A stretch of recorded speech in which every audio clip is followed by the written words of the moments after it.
E aí, gente, era nem Science aqui. No episódio de hoje do Princípio Econômica Podcast, a gente vai falar sobre o contrário de expansão de crédito, que é contração de crédito, né? Então, no outro episódio, a gente falou sobre expansão, que basicamente você ter formas num sistema bancário, num governo, num país, você aumentar artificialmente a quantidade de dinheiro em circulação, embora você não aumente naturalmente a quantidade de capital. E o que a gente vai ver hoje é como na verdade, isso é mais usado em recessões, né? Recessões são quando você tem problemas, crises econômicas que demandam, né? Normalmente, que você retire a expansão de crédito e você crie contração de crédito, né? E o que seria isso, né? Seria você buscar medidas de fazer com que a obtenção de dinheiro, de oferta de capital e coisa do tipo, seja menor. Qual é o exemplo mais claro, né? Tem um livro do Murray Rothbard, que é o Pânico de 1819, né? Então pensa, 1819 é bastante tempo, né? 200 anos atrás, nos Estados Unidos, né? É chamado também de a primeira Grande Depressão. A segunda foi em 1929, que também a gente pode citar posteriormente. Mas nessa primeira, a questão, o que aconteceu, né? Foi que houve uma expansão de crédito inicial causada pela guerra, que aconteceu em 1812, dos Estados Unidos contra a Inglaterra. E uma coisa que acontece é que quando tem guerra, tem expansão de crédito, porque você precisa de mais dinheiro para comprar munição, recursos, porque guerra custa caro, né? Então, teve essa guerra, que acabou na prática em 1815, embora foi assinado um tratado um ano antes. Isso fez, obviamente, criar problemas aí de questões de... beleza, acabou a guerra, e agora? E o dinheiro que a gente gastou antes, né? Como que faz para revitalizar a economia pós-guerra, né? E uma das coisas que eles usaram para lidar com esse problema foi a criação de bancos, por exemplo. Então, naquela época, foram criados 146 bancos de 1816 nos Estados Unidos, né? Até 1818, então mais ou menos entre 2 anos. 146 bancos foram criados, né? O Brasil, e isso é tipo algo anormal, né? Porque no Brasil tem poucos bancos, né? É poucas fintechs, né? Com comparação aos Estados Unidos e Europa. Então foram criados todos esses bancos porque houve facilitações com relação a isso. Teve um flow externo de dinheiro em espécie do ZEUA para o exterior. E você tinha também uma alta em exportações nessa época, né? Porque foi um boom, né? Foi um boom econômico que teve. E a causa desse boom foi essa questão, essa visão de você buscar formas de você meio que expandir o crédito. Não era somente expansão em si, mas também questão de regulação também no mercado financeiro. O que no pós-guerra inicialmente gerou uma falsa esperança ou visão de prosperidade ali nos Estados Unidos. O grande problema é que esses bons eles rapidamente declinam ao longo dos anos. E aconteceu mais ou menos em 1819. Então esse boom econômico inicial começou a gerar problemas de liquidez e solvência, né? Os bancos ficaram insolventes porque eles não conseguiam comportar esse sistema por muito tempo. E aí eles ficaram em débito, né? Especialmente as pessoas ficaram em débito com os bancos, que agora estavam sem grana com relação ao que eles diziam ter, né, em crédito.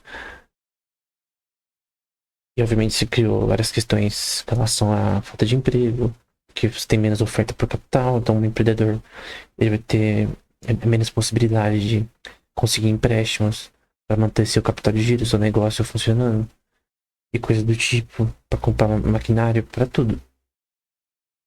Então, você tem uma grande massa de demissões, um pânico gerado com a expectativa do futuro sobre a economia. E essa visão inicial de prosperidade por conta de expansão ruiu, né? E eles começaram a fazer exatamente qual é o tema de hoje, né? Eles começaram a pegar medidas para fazer contração de crédito, né?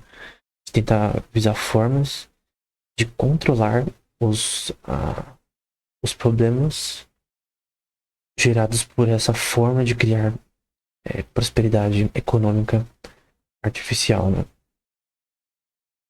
Então, outro ponto também que é um problema é fazer uma coisa chamada maturity mismatching, né? Que é basicamente você fazer empréstimos de curto prazo para fazer de longo. Então você pega um empréstimo de um banco de curto prazo, a uma certa taxa de juros, e vende como de longo prazo. Isso aconteceu, por exemplo, na Irlanda, se não me engano, em Iceland. Isso cria problemas sérios, porque você tem uma diferença aí na maturidade desses pagamentos de empréstimos, né? Então, isso às vezes funciona no curto prazo, mas não no longo prazo. Formas de burlar, de evadir questões de regulação em empréstimos para conseguir aumentar a sua quantidade de capital agora, né? Por um tempo. E o Iceland, né, ficou fazendo uma teoria de mismatch por muito tempo. Dos anos 2000 e pouco até 2008. E logo ruiu, né, por conta de falta de liquidez nessa questão, né? Então é um problema. Os bancos começaram a fazer uma coisa que é recusar a remissão de notas e imprimir dinheiro. Por conta disso, né? Então o que é recusar a remissão de notas, né? Naquela época, também posteriormente, assim, depende da época da história em diversos países, né? Mas nos Estados Unidos tem essa questão de lastro no dinheiro fiat, né? Então, o dinheiro que você tinha uma relação, uma paridade com a prata, ou com o ouro, ou com os dois. Então, teve uma época que foi o bitalismo dos Estados Unidos, né? Foi mais pra prata, depois pra ouro, depois foi só ouro, foi o padrão ouro. E depois em 1933 para um padrão que não era, que era ouro, só que era fracionário, né? Era uma fração de ouro, era parcialmente ouro, né? O grande problema é que mesmo nesse contexto, mesmo tendo ouro como parte de lastro no dinheiro, né? Você conseguir converter o seu dinheiro para ouro, né? Que isso que é o lastro, né? Você conseguir remir a sua nota pela commodity. Isso começou a não ser feito. Questões que os bancos não tinham mais esses recursos. Então você não conseguiria remir as notas, né? Que você tinha com a commodity. E vários bancos começaram a fazer isso. Aí tinha várias questões com relação a como resolver o problema. Quais que seriam as medidas tomadas para resolver o problema. E com certeza as medidas que a gente não quer é, por exemplo, abaixar a taxa de juros. Então, quando você tem uma crise e você abaixa a taxa de juros, basicamente você quer que fique mais fácil para as pessoas pegarem empréstimos. O que parece a opção melhor, né? A melhor opção, porque as pessoas fazem mais empréstimos. Os negócios, os bancos, e aí você consegue fazer a economia aquecer e voltar ao normal, e depois você aumenta a taxa de juros normal.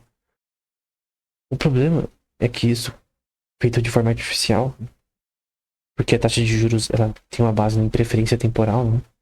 Então é a relação a expectativa futura versus a presente das pessoas, basicamente você vai ter um problema que você baixou a taxa de juros abaixo da real. As pessoas vão fazer esses empréstimos, elas vão, no curto prazo, parecer que estão sendo bem-sucedidas.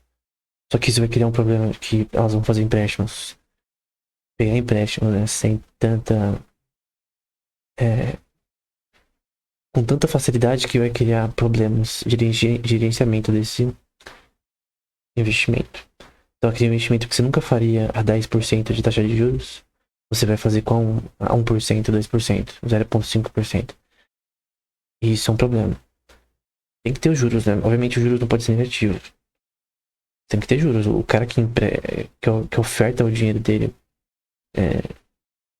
ele busca os juros para conseguir fazer lucro através do seu dinheiro, né? Então você não pega dinheiro emprestado no sentido bancário, no sentido bancário, sem você realmente querer que as duas partes ganhem, né? Beleza, eu te empresto, mas eu quero os juros. Então, do ponto de vista de usura, né? Seja de pessoa para pessoa. Tipo, você vai pro amigo, pede dinheiro emprestado e ele te dá com juros, né? Ele te pede juros, né? No caso, esse é ilegal, no caso do Brasil, por exemplo. Eu creio que é legal, até na Bíblia também, falar contra a usura, né? Mas, no caso, o empréstimo, do ponto de vista de um banco, né?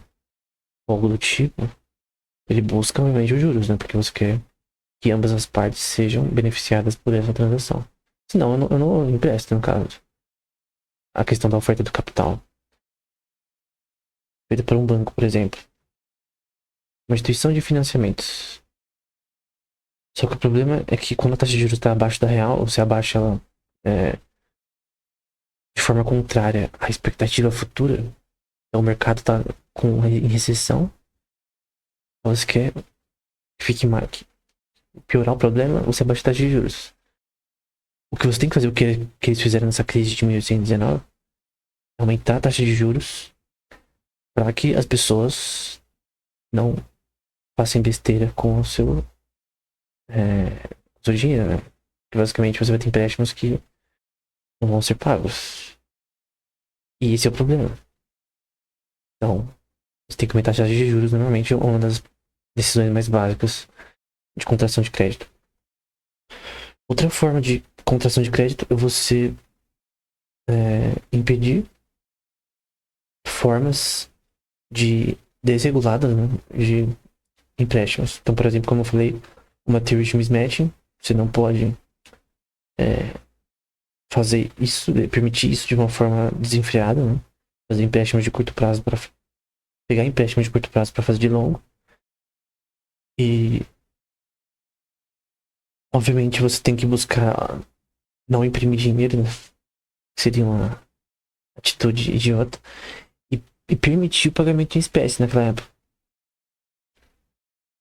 Porque o Rothbard ele mostra que isso era um problema, que eles não deveriam ter suspendido o pagamento em espécie, porque é isso que dá valor às notas em si.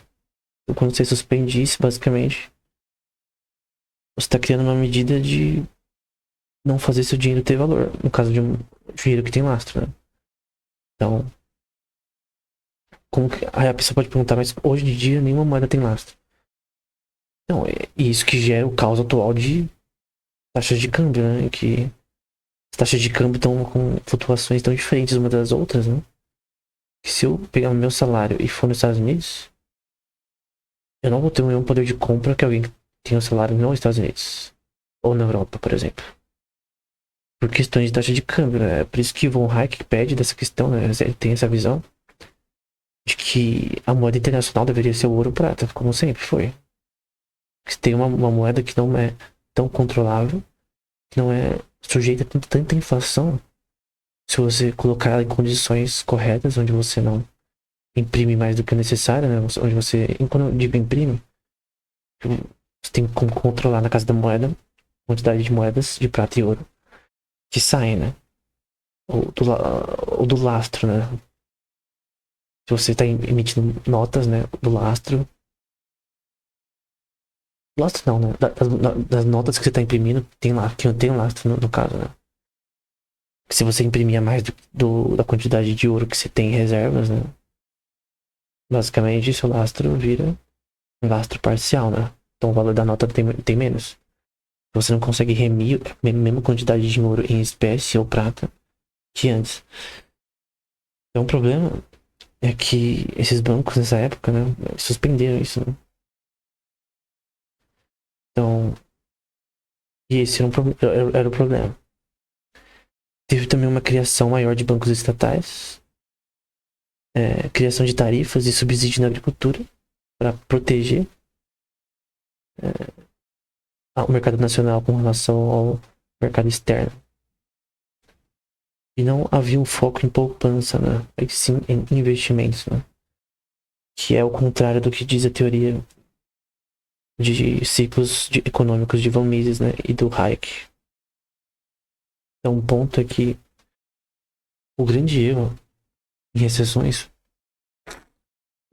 é você buscar expandir o crédito mais ainda, imprimir dinheiro, baixar taxas de juros, permitir reservas fracionárias menores, mas você acaba piorando o problema. E essa é a questão. Então, o grande propósito da contação de crédito é você criar formas de fazer com que a moeda tenha o seu maior instabilidade possível. Ter uma base mais sólida possível. Obviamente isso é impossível sem reservas 100% ou ao menos tenham mais de 70% do que o que a gente tem hoje, que bancos podem ter 10% das reservas, né? Então ele tem 1 bilhão ali de dinheiro, mas ele só é necessário depositado pelas pessoas, né, de forma regular. Só que ele só precisa ter 10% ou 5%. Isso, além da questão de empréstimos entre bancos. Com esse dinheiro, com esse 90% que eles podem usar para o que eles quiserem, cria dinheiro ex nihilo, cria expansão de crédito. E você não vai querer isso, né? Então, uma forma de contrair o crédito ao máximo é abolir reservas fracionárias e buscar reserva de 100%. E o Irving Fisher fala dessa questão de que isso não tira a possibilidade das relações econômicas naturais. Pelo contrário, você obviamente tem tem um desenvolvimento questões de negócios e coisas do tipo mais lento. Você não consegue pegar empréstimos com tanta facilidade, você não consegue gerar dinheiro com tanta facilidade, mas você impede que a quantidade de dinheiro na economia seja tão grande por conta das reservas fracionárias, porque as reservas fracionárias elas aumentam a oferta de dinheiro em notas, né, em circulação, o que naturalmente vai gerar inflação e menor poder de compra das pessoas, né? Então é uma forma de contrair crédito também, exigir isso, né? Só que numa recessão, você não tem como fazer isso, porque os bancos já estão insolventes. Então, no caso das reservas fracionárias, eles não são uma medida para lidar com recessões, elas são uma medida para prevenir recessões e para fazer com que os bancos não sejam naturalmente insolventes como são hoje, caso os depositantes vão lá e peguem justamente o dinheiro que eles depositaram por questão de crise ou expectativas de crise, né? Muitas de crises econômicas também tem a ver com a parte econômica e com a parte psicológica, né? A forma que as pessoas agem. Então, você começa a ter notícias verossímeis, né? Que vai ter uma crise econômica hoje no Brasil, por exemplo, bancária, né? Que as pessoas têm que retirar o dinheiro dos bancos, as pessoas iriam. Só que não ia dar certo, porque se todo mundo fosse, o banco não teria como pagar por questão de reservas acionárias. Então, uma prevenção contra crises e naturalmente contraindo crédito. Porque pensa no crédito como uma função que cresce exponencialmente.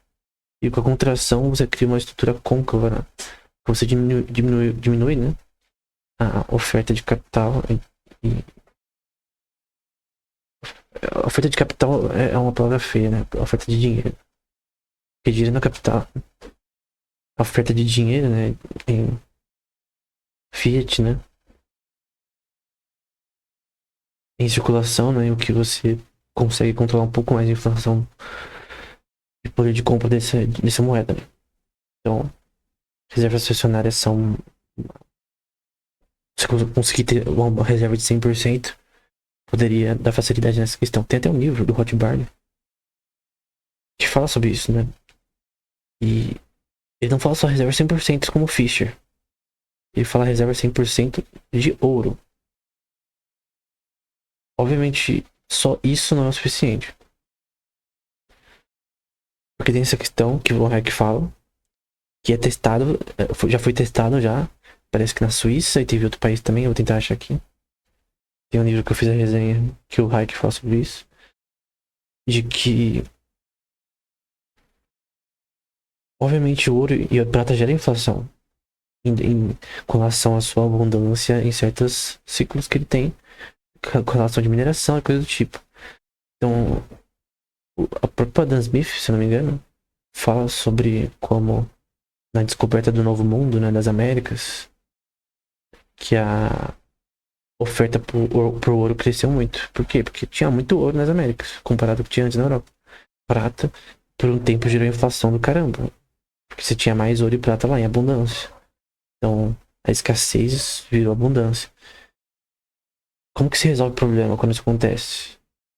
Você basicamente controla a saída de moedas da casa da moeda. Você não permite que tantas saiam e fiquem em circulação. Então, aí basicamente você controla parcialmente esse problema da inflação em prata e em ouro. Então, tipo, tem como você controlar, é só você saber como. Porque teve épocas que isso aconteceu, principalmente em prata, por exemplo. Teve que na Suíça, por exemplo, que isso aconteceu e foi controlado de certa forma, né? Eu creio que esse livro aqui, Desnacionalização do Dinheiro, se eu não me engano, tá no meu Instagram, acho que não é não, é outro. Esse daqui, ó, A Free Market Monetary System and the Pretense of Knowledge, né? Um sistema monetário de livre mercado e a pretensão de conhecimento. É um livro do Hayek, né? Que ganhou o Prêmio Nobel de Economia. Então eu falei aqui na resenha, né? Quanto mais moedas no prato do país, mais o valor da moeda diminui. Pois a escassez da moeda cria valor e a abundância diminui o valor, né? A mesma coisa aconteceu com o ouro na Suécia. A Primeira Guerra fez outros países na Europa usarem moeda fiat para financiar a Primeira Guerra. Isso abaixou a demanda por ouro.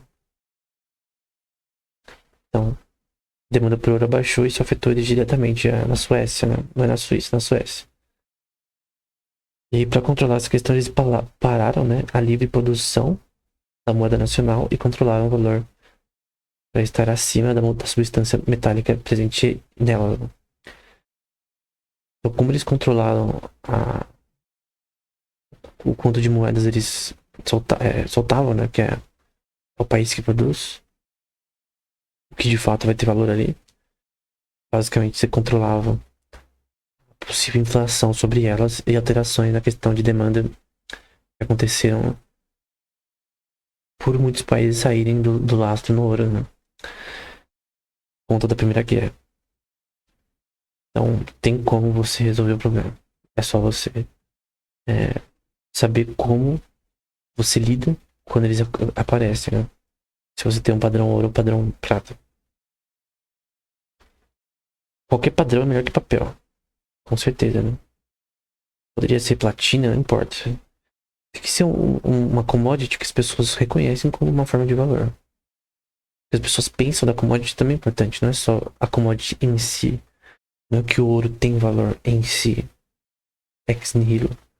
Mas as pessoas que dão valor àquilo, por isso tem valor. Que é a teoria subjetiva de valor, né? Então, o Rothbard fala dessa questão de ter 100% de reservas com lastro em ouro. Quanto de lastro? Ah, um valor que não seja, que seja normal, né? Seja tantas onças de ouro para a nota em si, para cada R$ 1, por exemplo. Um valor que também não seja exorbitante, né? Mas um padrão ali de onças que já foi usado no passado, né? E aí, no caso, por que nesse caso também se cria contração de crédito? Porque a moeda fiat também é inflacionária. Ela é inflacionária por natureza.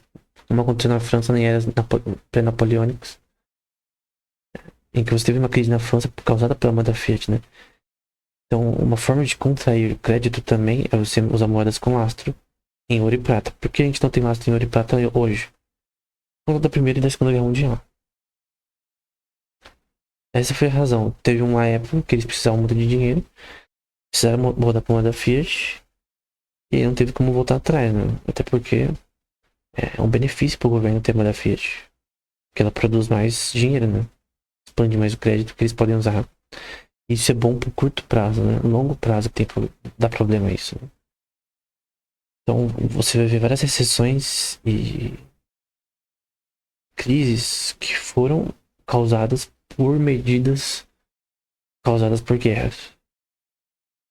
Então as guerras tiveram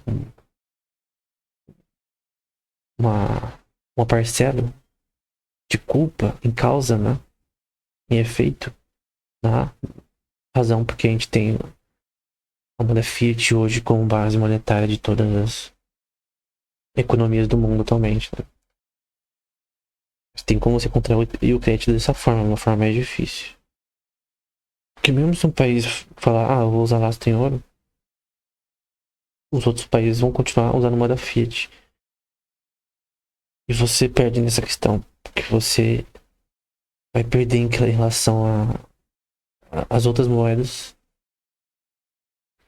Você vai perder em relação a elas. Porque alguém poderia dizer, por exemplo, se o Brasil voltasse pro padrão ouro, por exemplo. O real agora tem lastro no ouro, acabou. Poderia ter assim, eu acho que nem vai dar certo, porque os outros bancos não vão gostar disso, eu acho. Tem a questão da questão internacional bancária, em que você tem uma regulação internacional com relação à forma que você paga as coisas. Eu não sei se seria permitido, no momento, um país específico não ser suprimido se ele escolher padrão ouro, porque obviamente tem uma questão competitiva entre países, né? Eu não creio que eles vão ficar parados vendo a moeda deles sendo pelo menos valorizada com relação ao real, por exemplo. Não sei, talvez eu esteja errado nessa questão, né? Mas não é tão simples ir pro padrão ouro, porque o padrão ouro é uma coisa dos Estados Unidos. Depois de 1933, né? Vários países na Europa abandonaram o padrão ouro. Aconteceu que só o dólar ficou no padrão ouro. A Inglaterra, por exemplo, tinha reserva de dólares. E outros países da Europa tinham suas reservas em sterlings. Teve até um contrato tripartite, né, entre a França, Inglaterra e Estados Unidos nessa questão, para que a Inglaterra mantesse o seu poder monetário e econômico sobre a Europa. Então, teve essa relação também. Outros países entraram posteriormente, Suíça, Holanda e outros. Então, tem várias formas de contração de crédito, mas talvez a mais forte de todas, assim, talvez não a mais forte, mas uma das mais importantes também. E sem ela, no mundo atual, é impossível de você ter contração de crédito de uma forma congênita. É você também regular mercados financeiros. Tem um artigo que eu vou deixar na descrição, que é citado naquele filme The Big... The Big Push. É um filme sobre a crise de 2008. A crise global de 2008. Na verdade foi 2007. E que é um paper que fala se o mundo financeiro está mais arriscado hoje, né? Em português, assim, é o título. The financial world is riskier. Uma coisa assim. Deixa na descrição. Que foi escrito por um cara importante ali na parte econômica dos Estados Unidos, numa época. Ele escreveu em 2006, mais ou menos. Então, antes da crise. E ele mostra a questão de uso de derivativos, né? CDOs, CDS. Essas formas de investimento que você tem hoje em dia, né? Além de ser tudo financeiro, né? De uma forma digital, né? Então, hoje em dia, por exemplo, você pega um aplicativo, qualquer pessoa vai lá, investe, consegue comprar títulos, consegue comprar qualquer tipo de coisa usando a internet. E tem um problema com isso.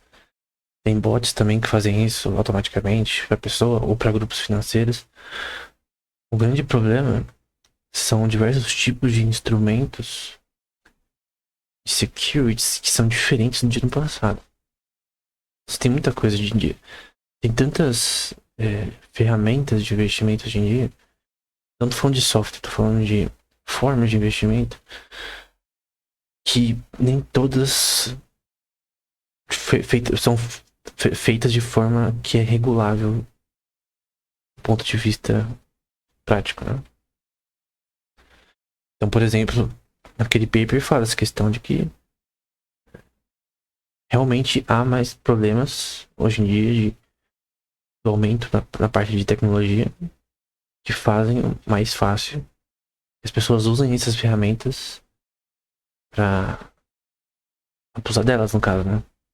De forma buscando lucrar o mais possível, né? Só que a questão não é a tecnologia em si. O problema é que quando você não tem regulações na parte prática, que cria um ambiente em que podem haver crises, epidemias econômicas. Um exemplo aqui de 2008. Que esse paper é basicamente um prelúdio a isso, né? O que aconteceu? Você tinha a questão de empréstimos sendo feitos de financiamento no mercado imobiliário para pessoas que não poderiam pagar esses empréstimos. Por que eram feitos para pessoas que não poderiam pagar? Que o vendedor desse financiamento para um banco, ou sei o que for, ele recebia um bônus pelas pessoas que ele fazia pegar o financiamento. Não importa se a pessoa conseguia pagar ou não. Esses financiamentos, eles faziam parte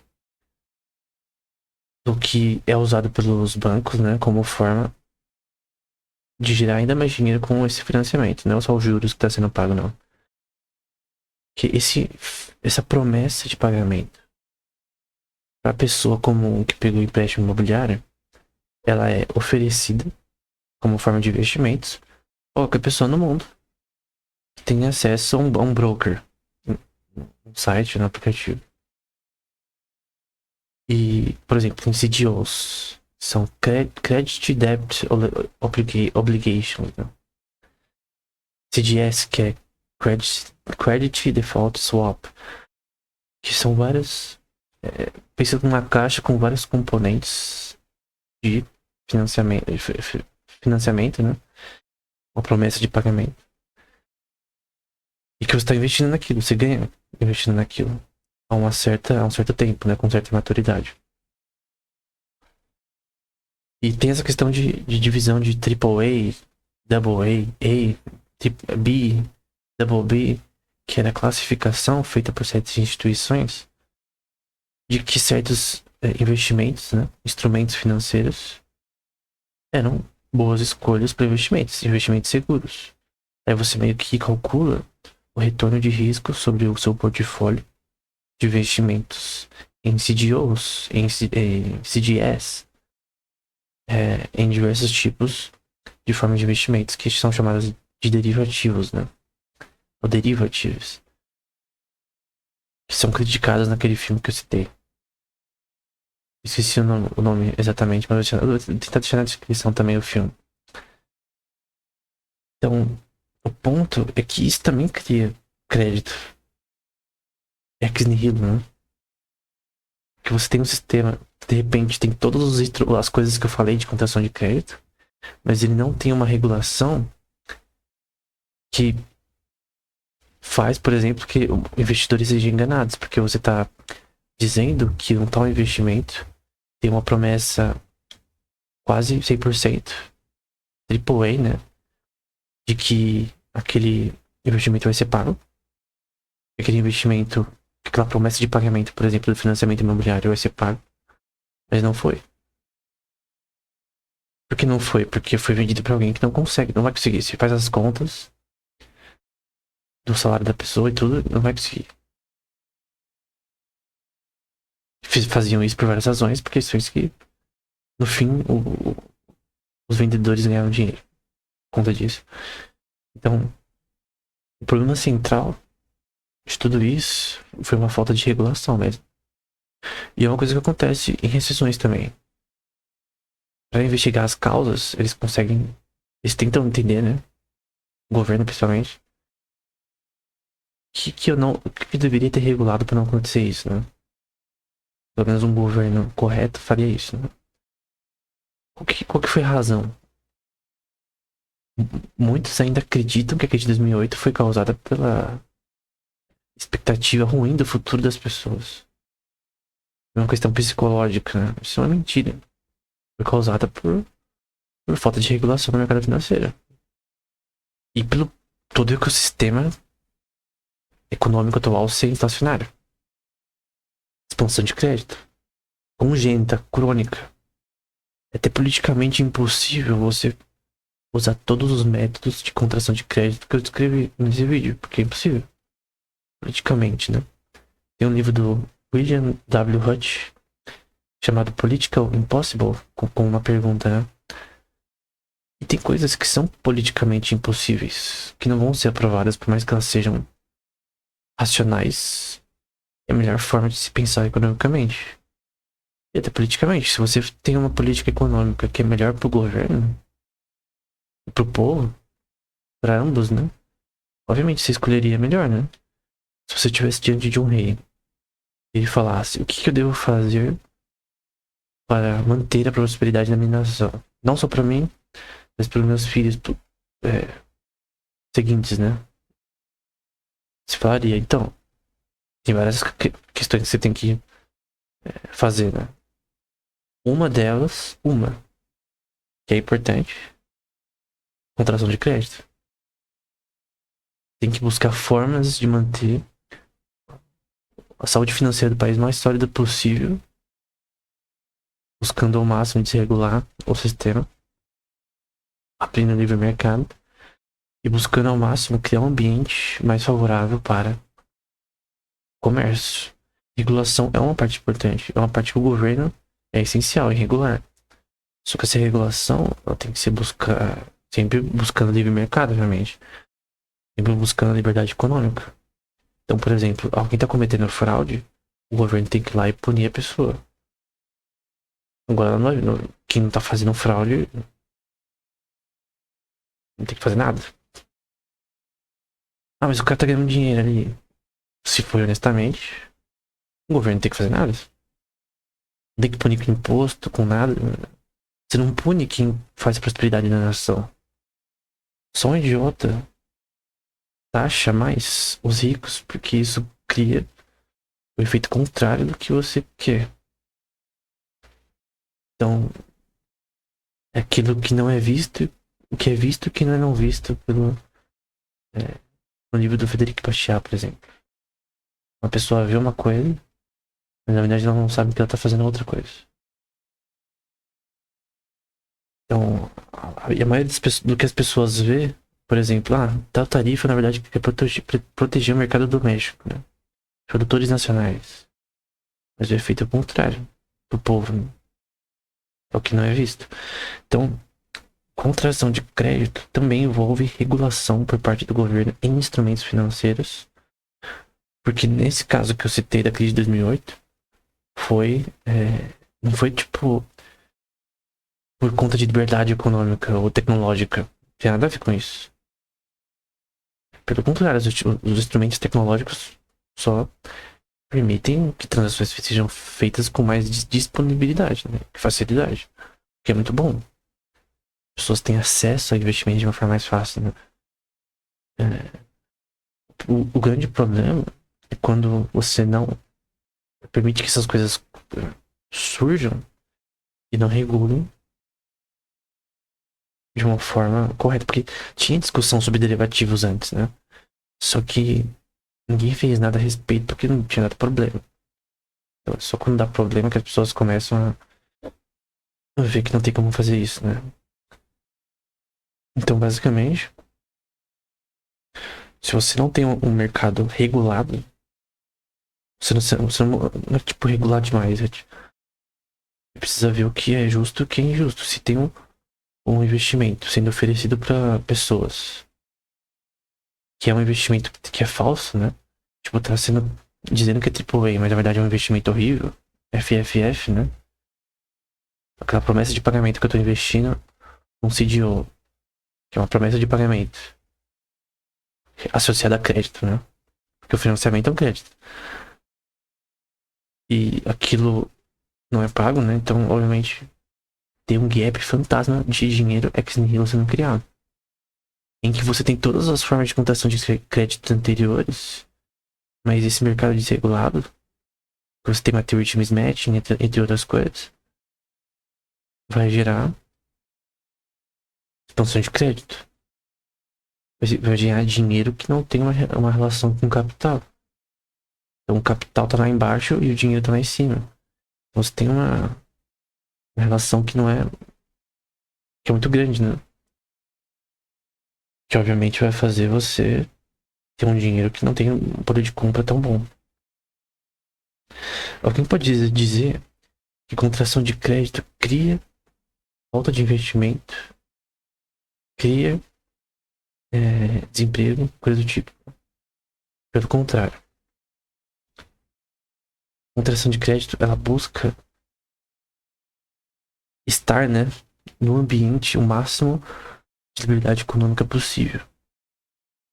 E ele busca dar uma base sólida para o desenvolvimento da prosperidade de uma nação. Que tem todos os elementos legais para conseguir ser próspera. Né? Como que o governo faz que seu país seja próspero? Simplesmente diminui impostos e deixa a pessoa fazer o que quiser. Dentro das regulações contra fraudes e coisas do tipo, né? O objetivo do governo é esse, é regular coisas que são legalmente erradas. Eu creio que reservas estacionárias são legalmente erradas. Então por que não regula, né? Vamos supor que... Uma coisa totalmente hipotética, né? Vamos supor que eu tô num mundo hipotético e eu viro ditador de uma nação, né? O que eu faria, a primeira coisa? Eu ia na Constituição, colocaria lá reservas em bancos teriam que ser de 100%. Dinheiro, lastro parcial em ouro ou prata. Por lei, né? Que mais? E todas as outras medidas de contratação de crédito que eu citei aqui. Essa seria a primeira coisa que eu faria, por exemplo. É um exemplo hipotético. Mas com certeza uma das primeiras coisas é acabar com reservas fracionárias, né?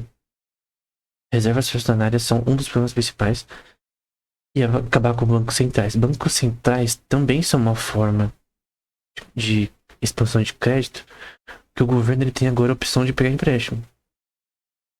E ele não pode falir.